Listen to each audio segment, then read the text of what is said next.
down, never. Like a theme in a song, clever. Feeling high, feeling low at the same time.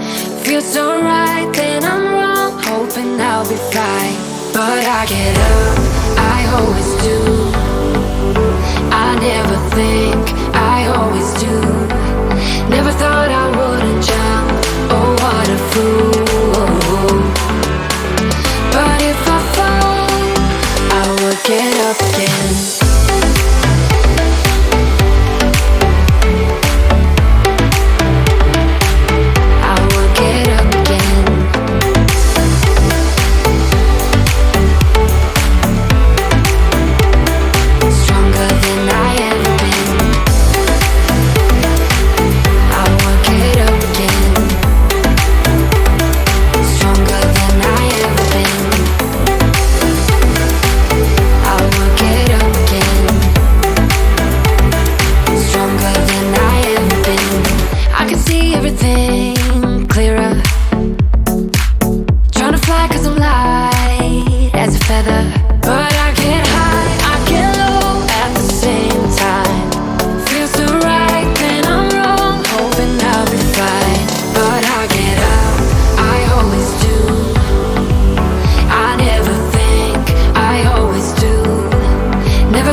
Hello, Ivy here. This week's podcast is entitled, and it's part 5 of our series of 6, The Dynamics of Power. This week, it is about the human cost. Episode 154. The introduction. And it's a quote from a document, a report done in August 2020. And the reference details are in our reference source list at the end of the article that accompanies this podcast. And the report is about the role of power in society, theories, and a few examples. I clearly am not going to go through all of that report. This is just a small extract from it, and if you wish to know more, as I said, it's listed at the end of the article. Power is a word derived from the Latin word potere, that means to be able. The sociologist Max Weber defined power as the ability to bring about a desired outcome, even when opposed by others. This article discusses the 3 different sociological theories of power, followed by the importance of power in everyday life. It concludes with a section on the various political, cultural, and economic uses of power. The pluralist model. We touched on this a little bit last week, and this is a small paragraph relating to the same topic. This model is based on the functionalist approach of sociology. Power is said to be held by a number of groups within society that compete with each other for control over resources and influence. This is most commonly found in democratic systems of government because no one group is able to dominate over all others due to a system of checks and balances. The political process of competition for power is supervised by the government and thus functional for society, due to 3 main reasons. Firstly, Any hostility and conflict is given a proper channel for expression through the political process. Secondly, it gives a chance to each group to fight for their ideals and achieve their goals. Finally, government supervision ensures that the outcomes of the political process is in the interest of the majority of society. The power elite model. The historian Charles Wright Mills proposed this model in 1956 as a representation of non-Marxist theory regarding elites in democratic countries. Mills argued that power was concentrated among a few wealthy shareholders, namely the government, the military, and big businesses. These elites form a ruling class that circulate and cooperate with each other. The military requires government permission to take action, and the government depends on the support of the military to enact major political decisions. For example, when the government of India revoked the special status under Article 370 of Jammu and Kashmir last year, paramilitary security troops were recruited to enforce curfew and a communication lockdown. Here, the military could be seen serving the needs of only the ruling class, comprising of large corporations with defence contracts and the government.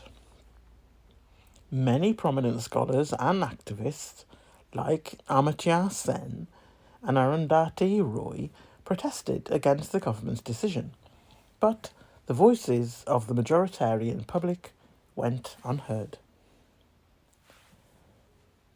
The Marxist model. This model of power is based on the conflict perspective of sociology. It argues that political power is concentrated in the hands of the bourgeoisie, or those who control economic production within a capitalist society. There are two approaches to the Marxist model. The first is the instrumental approach. This approach is useful in determining who rules a society. The second is the structuralist approach. This approach is useful in showing how the ruling class is able to operate within a capitalist economy through the concentration of political, economic, and ideological power. Those who control the economic modes of production in a country end up having control over the religious, political, and social aspects of a country too.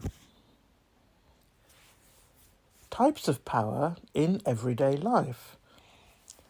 The earlier section discussed the major theories related to power, but power can also be observed at the micro level in day-to-day social interactions among people. Sociologists have studied the presence of various power bases among small groups such as families, friend circles, and clubs, and larger organisations like schools.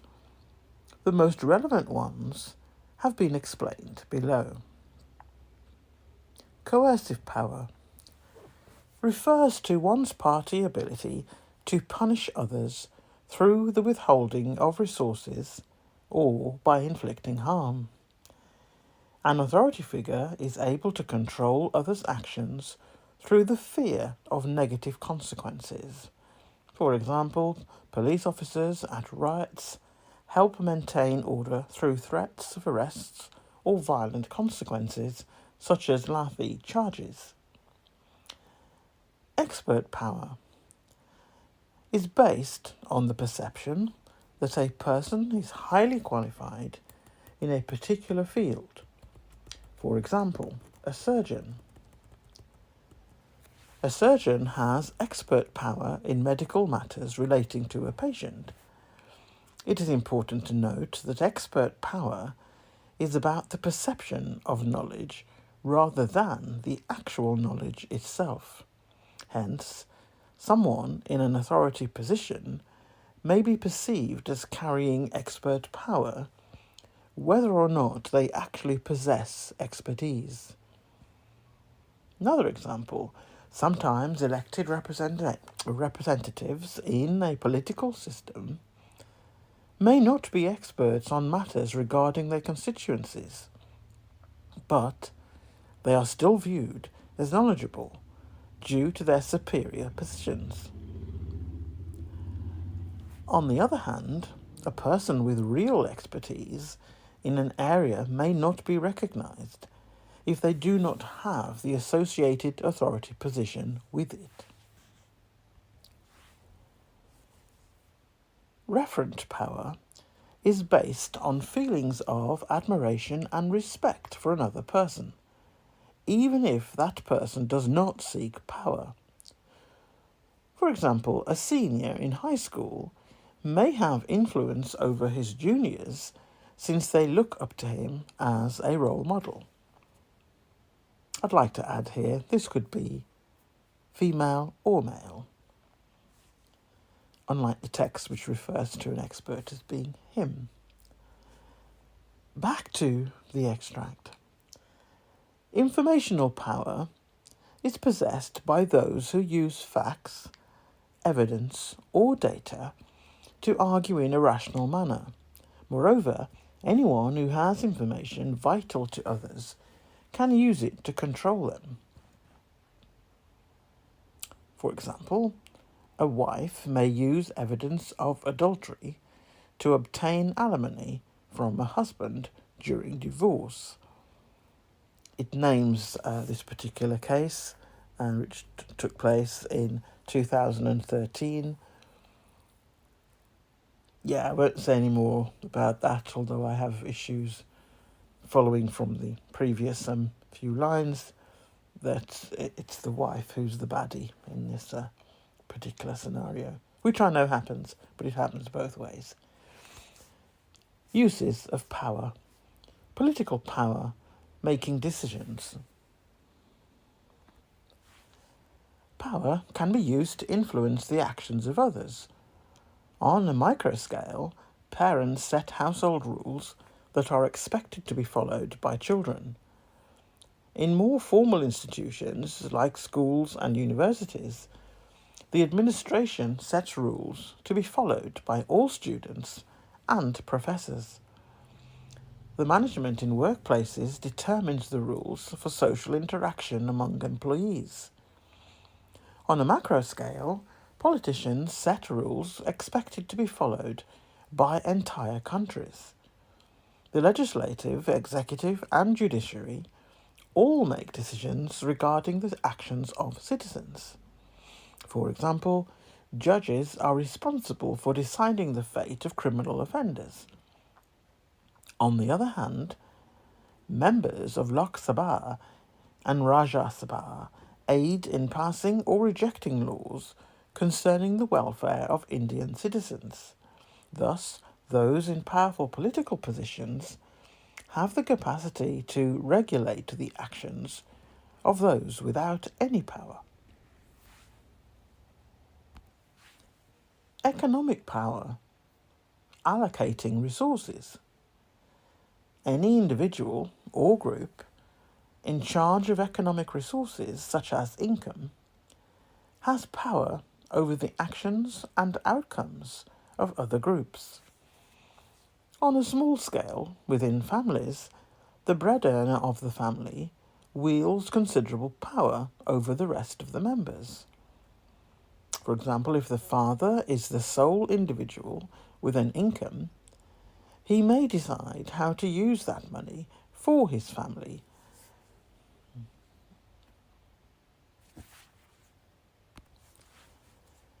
By giving money amongst food, clothes, education. On a larger scale, business owners can control their employees with incentives regarding their salaries. Thus, the employer is not only influencing the lives of individual employees, but also their entire families and communities. On a macro scale, governments have the power to allocate resources to different divisions through their budget.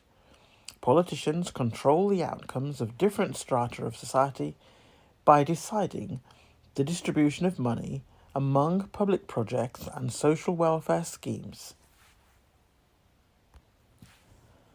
Cultural power, defining reality.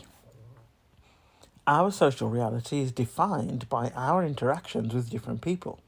Media, religions, parents influence the behaviour of children from a young age by exposing them to various storybooks, certain types of formal education, and a variety of forms of entertainment.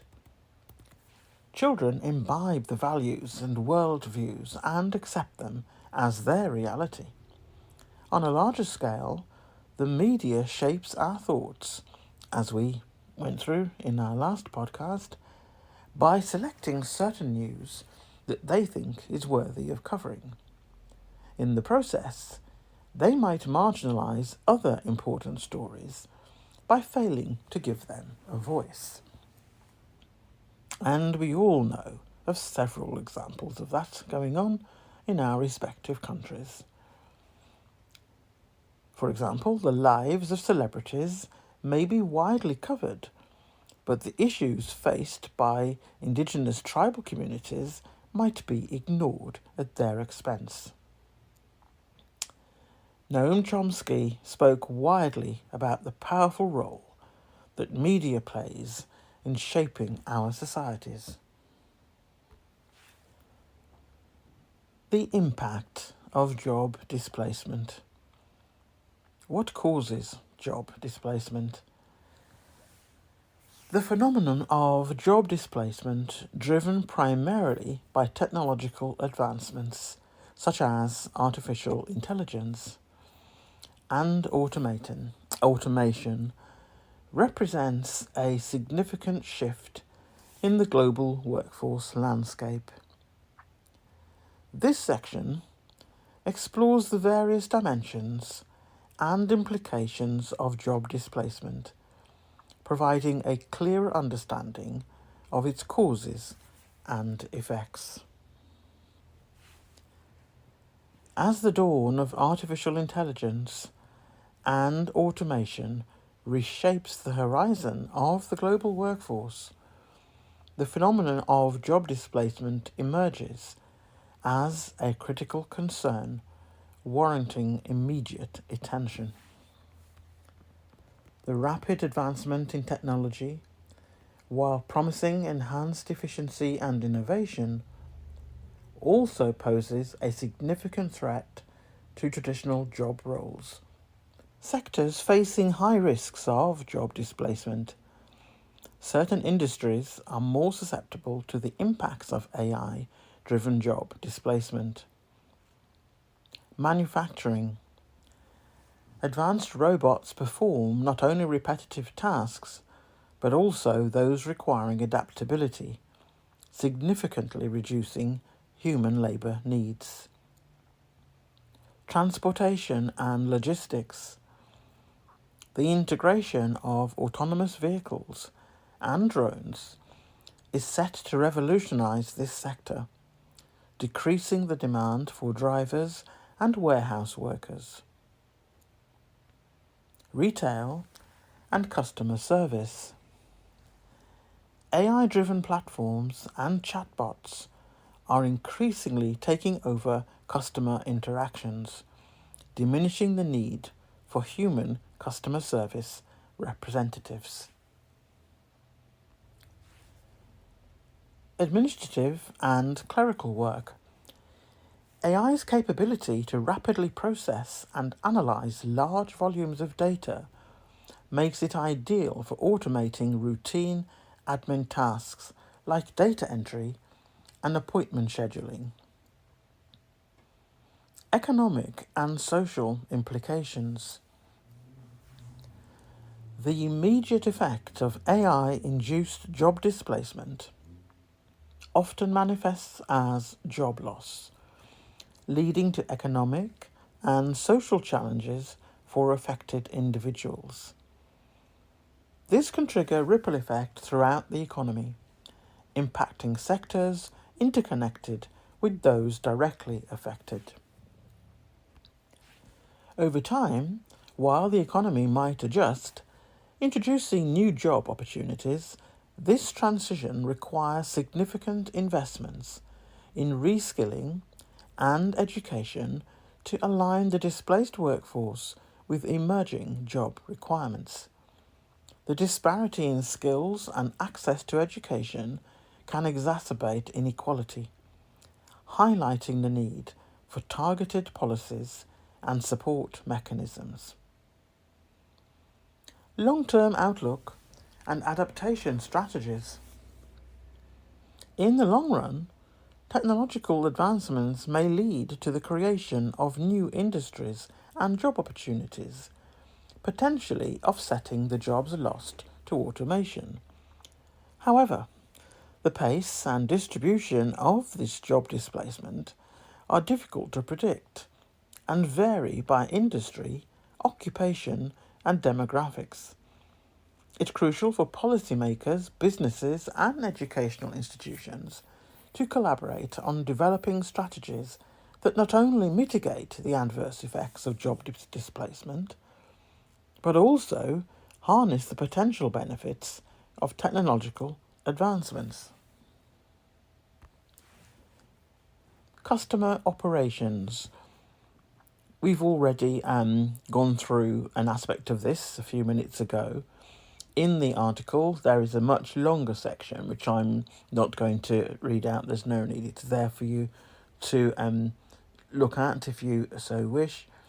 But what I will say is, despite the potential reduction in traditional roles, AI also creates opportunities for customer experience designers who can design, manage, and optimize AI-driven customer engagement platforms, thus requiring a new set of skills focused on AI technology and customer interaction.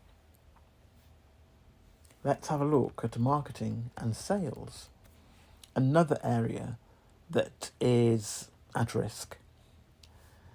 Marketing and sales have also undergone transformation due to AI and automation.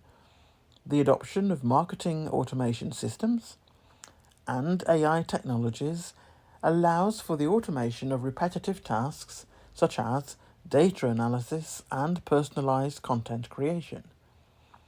This shift not only enhances the efficiency of marketing campaigns, but also changes the skill set required in the marketing sector.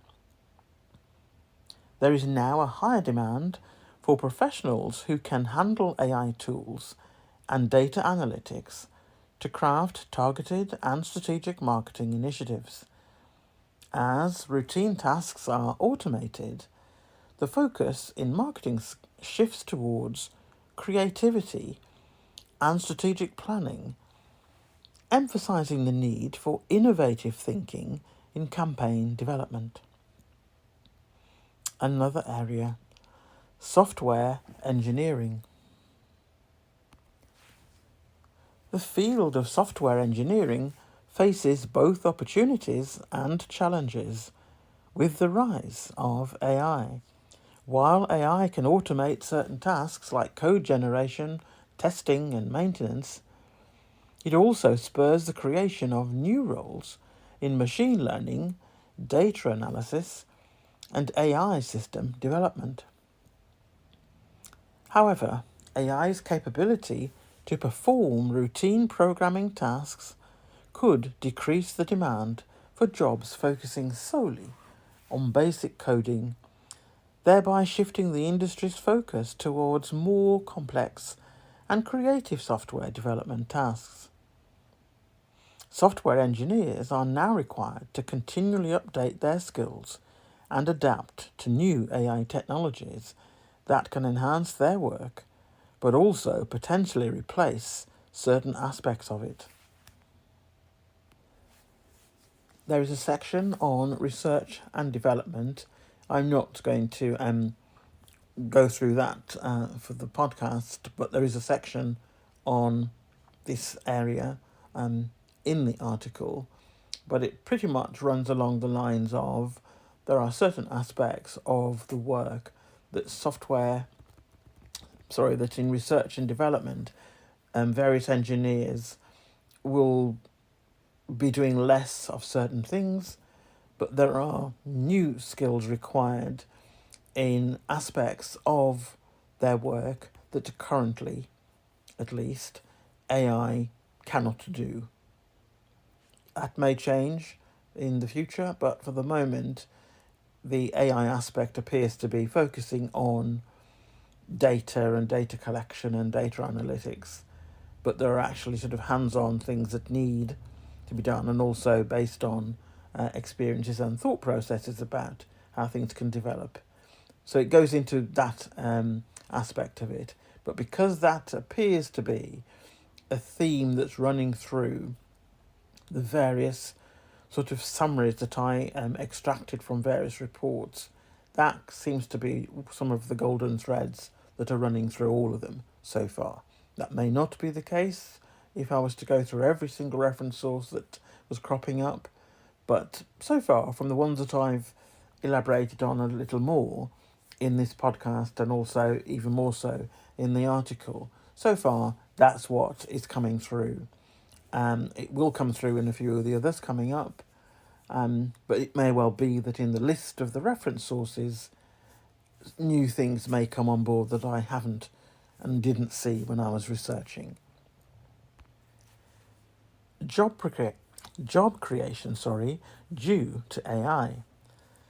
While artificial intelligence is often viewed as a disruptor of traditional job roles, it simultaneously fosters an environment ripe for job creation. As AI automates routine and manual tasks, it opens up new avenues for employment that require a higher level of skill and creativity.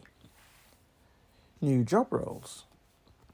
The advent of AI has led to the emergence of entirely new job roles that did not exist before. For instance, the demand for machine learning engineers, data scientists, and specialized researchers has surged as more companies integrate AI into their operations. These professionals are essential for the development and maintenance of AI systems. Similarly, the healthcare sector has seen the creation of roles like health data analysts who leverage AI to provide more precise and personalized medical diagnoses. In the agricultural sector, AI has introduced roles such as agro-technologists who utilize AI to optimize crop management and improve agricultural yields. The integration of AI in marketing and customer service has also created roles for AI chatbot developers and prompt engineers, reflecting the diverse opportunities AI brings across various industries. Reskilling opportunities. The shift towards an AI-driven economy necessitates a parallel shift in the workforce's skill set. Companies are increasingly recognizing the importance of reskilling their employees to handle new technologies and responsibilities that AI brings. For example, Amazon's Upskilling 2025 initiative is a significant investment in training its workforce for high-tech roles, reflecting a broader trend of corporate responsibility in employee development. Reskilling is not just about learning to use new tools. It is about understanding the strategic implications of AI and adapting to a rapidly changing work environment. Organizations are forming partnerships with educational institutions and leveraging non-profit collaborations to facilitate these transitions, ensuring broader access to the necessary training.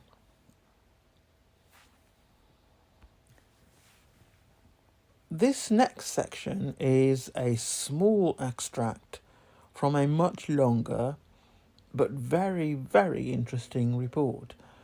And the heading for that report is The Human Cost, Housing Crises and the New Feudalism.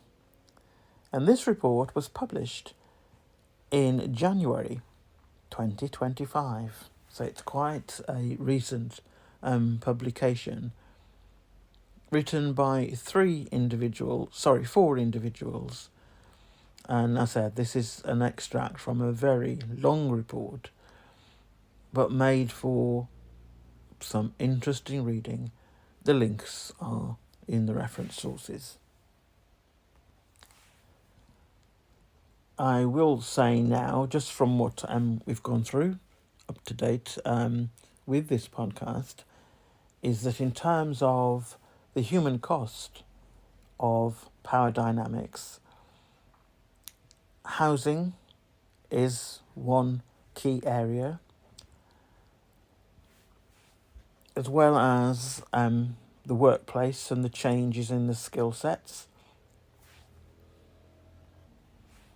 Another key area that also emerged as one of these golden threads running through the many reports that I did go through, and there were a lot more that I just didn't have the time, but the golden threads were there. So as well as job displacement and housing crises, which we're about to come on to shortly, it was also about access to healthcare. And another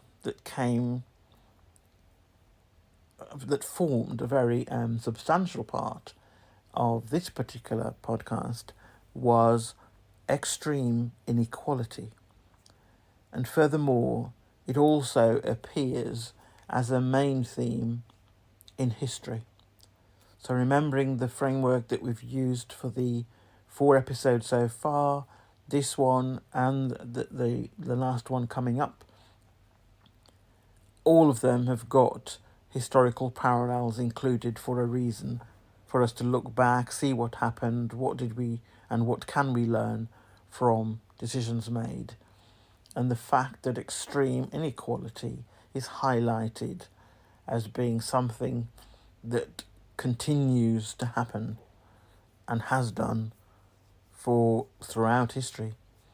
So that's in itself is a food for thought, that we're clearly not learning, or because things are changing, there are some aspects of it that we may have done something previously that worked, but that won't work in the current circumstance. We'd have to be, or when we have something back from an historian that knows about these things, and also any research that we do ourselves, it may sort of give some answers on that as to what continues to keep happening, that from the human side of things, the human aspect, the losses for humans in this, there are some key golden threads that are running throughout the current recent developments, but the extreme inequality is one that goes right through history. Housing is not only an outcome, but also an engine of socio-economic inequality. In many cities across the world, there are weekly headlines about the housing crisis. And this report refers to home countries in Australia, the Netherlands, and the UK being no exception. No doubt that's referring to the 4 individuals who prepared this report. In Australia, renters report stories of having to frequently move further away from jobs and schools to find more affordable accommodation. Since the COVID-19 pandemic, even once affordable regional towns no longer offer much relief from rising rents. an increasing cohort of young adults is facing renting for life, a precarious housing future characterised by very little security and stability over lease length or rent increases. In the Netherlands, late 2021 saw the largest housing protests take place since the 1980s, with tens of thousands of people, many of them young adults, taking the streets in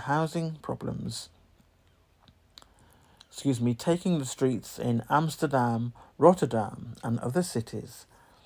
These protests highlighted the wide range of housing problems, from rapidly increasing levels of homelessness and parental co-residence to growing social divides between owners and renters. Housing has remained high on the public and political agenda ever since.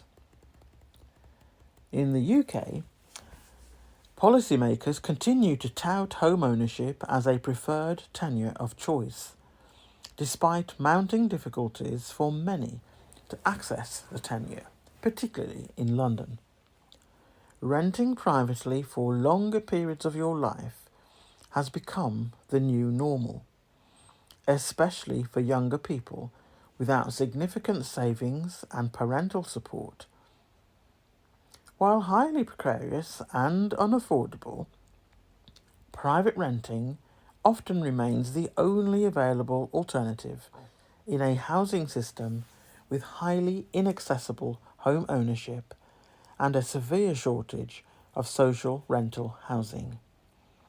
This process of rising precarity among the housing have-nots contrasts sharply with an accelerated accumulation of property wealth and rental income among the housing haves. Framed as a response to Robert Allen's contribution to this particular report, this commentary explores the impact of technological change on economic inequality over the very long run of history, and emphasises the role of power relations as another key driver of the distribution of income and resources.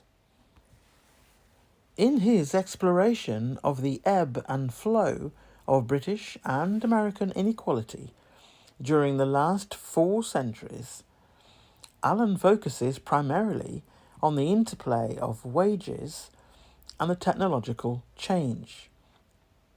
In some periods, productivity and wages grew together, whereas in others, wage growth lagged behind rising productivity and wage dispersion increased.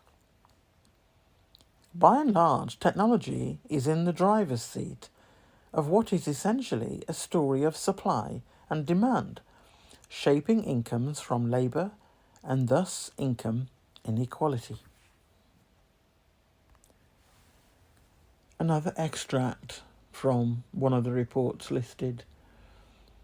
Inequality has increased in most Western countries since the early 1980s. In a recent report, the international non-governmental organisation Oxfam noted that the 26th richest people in the world own as much wealth as the poorest 50% of the world's population. Discontent with the growing disparities in wealth and income has soared in recent years, especially in the wake of the 2007-2008 financial crisis and the Great Recession that followed. The Occupy movement protested against the greed of the 1%, referring to the highly skewed income distribution in the US.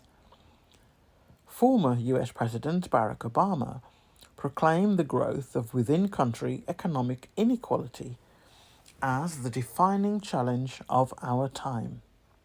Yet, he enacted few policies that reduced inequality during his 2 terms in office. The Gini coefficient in the US actually increased slightly between 2007 and 2016. His successor, whose election has often been explained as a consequence of these high levels of inequality, has slashed taxes for the wealthy, probably causing further rises in inequality in the future. And isn't that the case? In this essay, he reviews 2 recent economic history books that examine the historical roots of within-country inequality on a global scale. Branko Milanovic's Global Inequality, published in 2016, and Walter Scheidel's The Great Leveller in 2017. Formerly a lead economist at the World Bank, Milanovic is a well-known scholar working in the field of economic inequality, while Scheidel has a background as a specialist in the economic, social and demographic history of antiquity. Another very short extract from a research project entitled The History of Inequality, the Deep Acting Ideological and Institutional Influences. It was a paper that was written in 2024. Oxford Open Economics Volume 3. It's a supplement and was published in July 24. An abstract and the full report link is in the reference sources. After reviewing evidence on long-run national trends in inequality since the 1320s and the history of ideas and measures of inequality, the focus is on the history of institutions which have influenced the trends in inequality. Here, the major surprise for many will be to learn that a progressively funded universal social security, health and welfare system was instituted by Elizabeth I in 1601. The welfare state was not invented but restored by the Labour government of 1945 to 1951, decreasing inequalities substantially. In 1834, the Parliament had reduced the Elizabethan Poor Law to a deterrent workhouse system, its funding halved in accord with the ideas of Bentham, Malthus and economic liberalism. Since 1979, the successor ideology of neoliberalism has again increased inequality by reducing the progressivity of taxes and restraining expenditure on public services. After 1979, child poverty more than doubled to over 30% and has never returned to previous lower levels. And to bring this week's podcast to a close, in conclusion, the human cost of power dynamics is profoundly revealing when examining 4 critical areas: job displacement, access to healthcare, housing crises, and extreme inequality. Job displacement often arises from economic policies influenced by elites and power structures, leaving many individuals without stable employment and leading to a cycle of poverty. This lack of job security also severely impacts access to healthcare, as the uninsured and underinsured populations face significant barriers in receiving necessary medical attention. Furthermore, the housing crises exacerbated by inflation and inadequate policy responses contributes to lower affordability, with many families struggling to secure safe and stable living conditions. As these issues compound, they lead to increased rates of homelessness and a stark reality of extreme inequality, reminiscent of historical eras marked by socio-economic divides.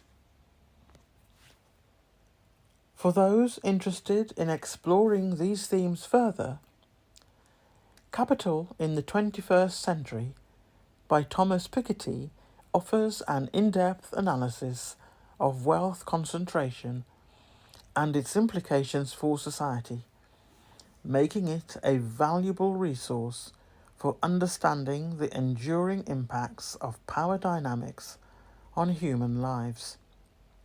This book delves into the mechanisms of inequality and provides a comprehensive overview of how economic policies shape social outcomes. In conclusion, power is all around us, and each of us possesses different types.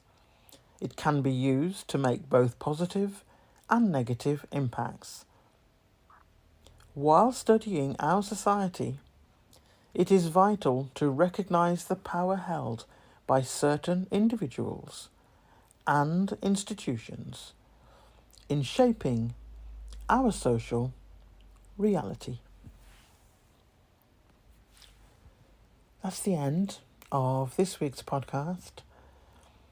I hope you can start to see the links between the last 4 to 5 episodes, and together with all of the reference sources listed with each of those episodes, I think it forms a good, strong basis to save, to file away, because there are, I think, bound to be occasions in the coming years, certainly in the coming decades, where these themes, certain aspects of it, will be repeating themselves.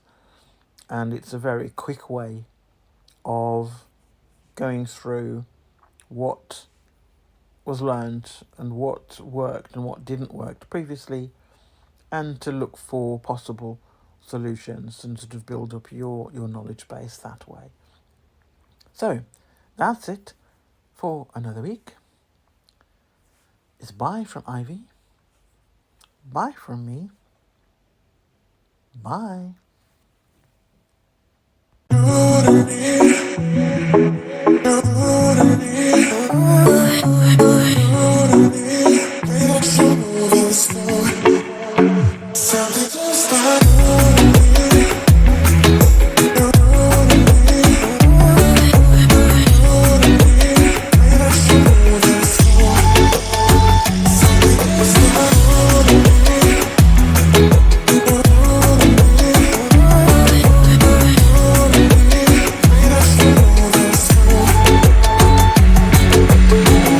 Make you smile, always make you smile. We're a little messy. Always make you smile, always make you smile. We're a little messy. Always make you smile, always make you smile. We're a little messy. Always make you smile, always make you smile. We're a little messy.